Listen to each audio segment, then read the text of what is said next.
Hey, my name is Willie Minix. I'm the author of the Mandolin Dead Man's Tuning series of books, and if you need to learn how to play the mandolin, I would love it if you would check out my videos or check out my books online. And today I'm talking about how to market your music lesson teaching business, or basically any business that you happen to be running on your own. Hopefully, something in these videos will help you with your business and to reach the people in your community to learn how to play music, or to, even if you use these information for for another business that isn't music related, a lot of these ideas will work for anything. This one, first idea though, will not necessarily work for any other business because it is only a music lesson idea, and that's to teach multiple instruments.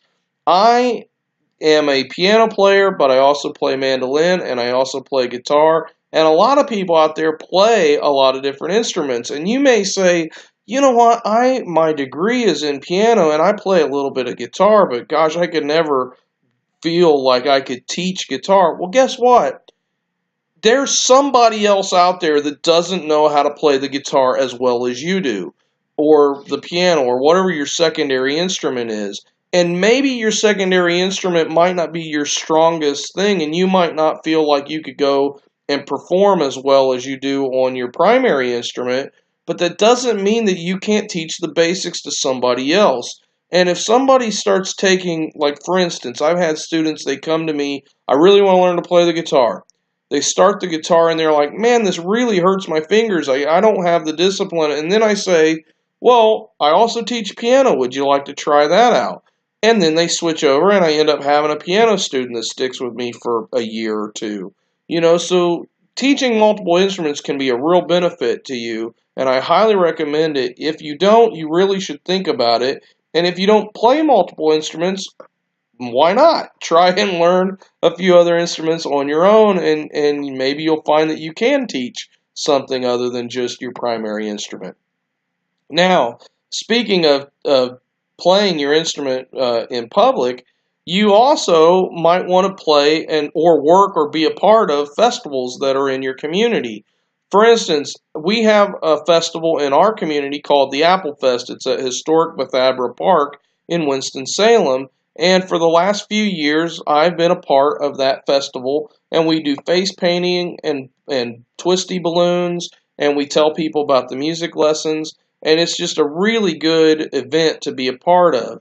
If you can be a part of events in your community and provide music or provide some kind of entertainment or something activity that would be really fun for kids, I can guarantee you almost every festival that's out there needs some kind of cool activity to attract kids, because families make up most of the attendees at a lot of these festivals. So if you can do something neat like be a clown or juggle or do handstands or whatever would be interesting to little kids, you can use that as a springboard to tell people about your music lessons.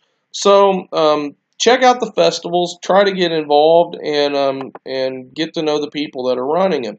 When you go to the festivals, you can also sell merchandise a lot of times. If you have your own t-shirts or cups that we talked about in the last video, or books or things like that, well, going to these festivals is a perfect place to try to sell the merchandise.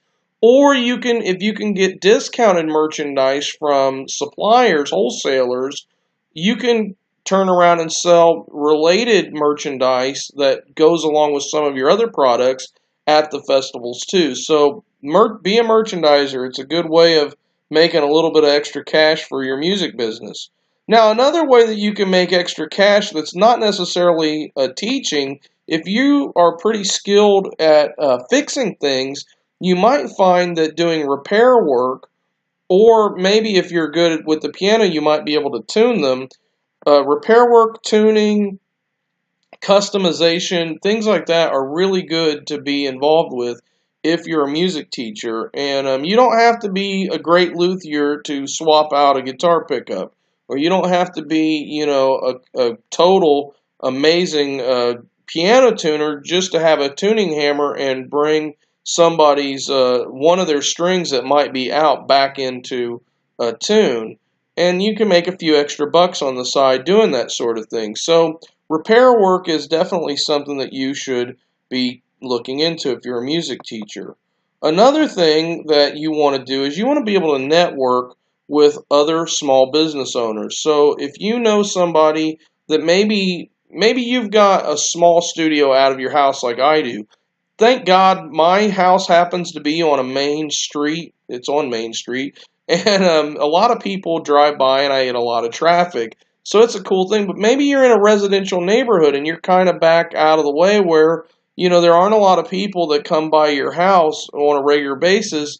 You might want to partner up with a business owner friend that has a good location and once a week go out there and hand out flyers or set up a sign or perform in front of their store or something, anything that you can do to kind of get your name out there and let people know. One of the things that I do, and I'll probably talk about this more in another video, is I do street performance with my kids, and we perform in front of our local Jimmy John's and a coffee shop, the West End coffee shop that's downtown, and the business owners are really happy that we're there, and a lot of times they work with us. So I got my phone ringing, so I got to go. But that's 5 more for you. God bless you, and you have a great day.